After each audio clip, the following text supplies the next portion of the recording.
ಏನಾದ್ರು ಚಿತ್ರಗುಪ್ತರೇ? ಮಹಾಪ್ರಭು, ಕೇವಲ ಒಂದು OTP ಇಂದ ನಮ್ಮ ಎಲ್ಲ ಭವಿಷ್ಯವಾಣಿ ಪುಸ್ತಕ ಅಲ್ಲೋಲಕಲ್ಲೋಲವಾಯಿತು. ಹೌದೇ? ಯಾರಿಂದ?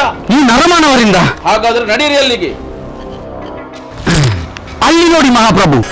ಹಲೋ ಹಲೋ, ಬ್ಯಾಂಕಿಂದ ಮ್ಯಾನೇಜರ್ ಮಾತಾಡೋದು. ಹೇಳಿ. ನಿಮ್ದು ಅಕೌಂಟ್ ಎಲ್ಲ ಬ್ಲಾಕ್ ಆಗಿದೆ ಮೇಡಮ್, ಹಣ ಅಂತ ತೆಗಿಲಿಕ್ಕೆ ಆಗುದಿಲ್ಲ. ಹೌದಾ? ನಂಗೆ ಅದೆಲ್ಲ ಗೊತ್ತಿಲ್ಲ. ಪರವಾಗಿಲ್ಲ, ನೀವೇನು ವರಿ ಮಾಡಬೇಡಿ.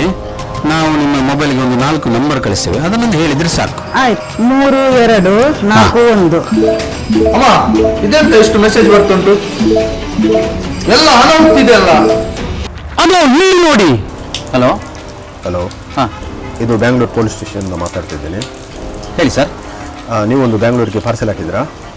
ಹೌದು ಸರ್. ಅದರಲ್ಲಿ ಡ್ರಗ್ಸ್ ಸಿಕ್ಕಿದೆ. ಸರ್, ಡ್ರಗ್ಸ್ ನಮ್ದಲ್ಲ ಸರ್. ನಿಮ್ದಲ್ಲಾದರೂ 50,000 ಕಳಿಸಿ, ನಾವೆಲ್ಲ ಇಲ್ಲಿ ಕ್ಲಿಯರ್ ಮಾಡ್ತೀವಿ ಅದನ್ನು. ಇಲ್ಲದ್ರೆ ನೀವು ಇಮಿಡಿಯೇಟ್ ಆಗಿ ಅರೆಸ್ಟ್ ಆಗ್ತೀರಾ. ಅಯ್ಯೋ, ಅಲ್ಲಿ ನೋಡಿ ಪ್ರಭು.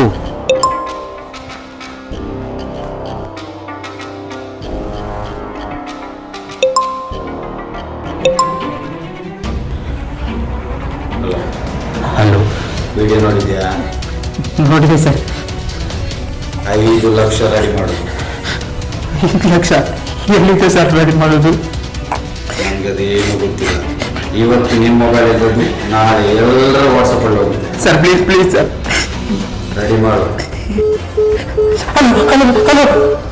ಏ ನರಮಾನವ! ಮಹಾಪ್ರಭು, ಇವರು ನಮ್ಮನ್ನೇ ಬಿಟ್ಟಿಲ್ಲ. ಚಿತ್ರಗುಪ್ತರೇ, ಮಹಾಪ್ರಭು, ಇಂಥ ನೀಚ ಕೃತ್ಯಕ್ಕೆ ಪರಿಹಾರ ಇಲ್ಲವೇ? ಅದು ಅಲ್ಲಿ. ಎಸ್, ನೋಡಿದ್ರಲ್ಲ, ಈ ಥರ ಘಟನೆಗಳು ಯಾವುದೇ ಒಂದು ಸಾರ್ವಜನಿಕ ಜೀವನದಲ್ಲಿ ನಡೆದದ್ದಾದಲ್ಲಿ ನೀವು ಯಾವುದೇ ವಿಳಂಬ ಮಾಡದೆ ನಮ್ಮ ಟೋಲ್ ಫ್ರೀ ನಂಬರ್ ಆದಂಥ 1930 ಕಾಲ್ ಮಾಡಿ ಕಂಪ್ಲೇಂಟ್ ರಿಜಿಸ್ಟರ್ ಮಾಡೋದ್ರ ಜೊತೆಗೆ ಹತ್ತಿರದ ಪೊಲೀಸ್ ಠಾಣೆಗೆ ಹೋಗಿ ಕಂಪ್ಲೇಂಟನ್ನು ದರ್ಜನ್ನು ಮಾಡಿಬಿಟ್ಟು ನೀವು ಕಾನೂನು ಪ್ರಕ್ರಿಯೆಗಳನ್ನು ನಾವು ಶುರು ಮಾಡಲಿಕ್ಕೆ ಬೇಗ ಯಾವುದೇ ವಿಳಂಬ ಮಾಡದಂತೆ ಅನುವು ಮಾಡಿಕೊಡ್ಬೇಕು ಅಂತ ಕೇಳ್ಕೊತಾ ಇದ್ದೇನೆ. ಹಾಗೆ ಯಾವುದೇ ಭಯ, ಅಂಜಿಕೆ, ಅಳುಕು ಅಥವಾ ಯಾರು ಏನಂತಾರೋ ಕಂಪ್ಲೇಂಟ್ ಕೊಟ್ಟರೆ ಅನ್ನೋ ಒಂದು ಅಳುಕನ್ನು ಬಿಟ್ಟು ಮುಕ್ತ ಮನಸ್ಸಿಂದ ಪೊಲೀಸ್ ಠಾಣೆಗೆ ಬಂದು ಕಂಪ್ಲೇಂಟನ್ನು ಕೊಡಲು ಮನವಿ ಮಾಡ್ತಾ ಇದ್ದೇನೆ. ಹಾಗೂ ಜಾಗೃತರಾಗಿ, ಸುರಕ್ಷಿತರಾಗಿರಿ. ಸೈಬರ್ ಅಪರಾಧದಿಂದ ಜಾಗೃತರಾಗಿರಿ, ಸುರಕ್ಷಿತ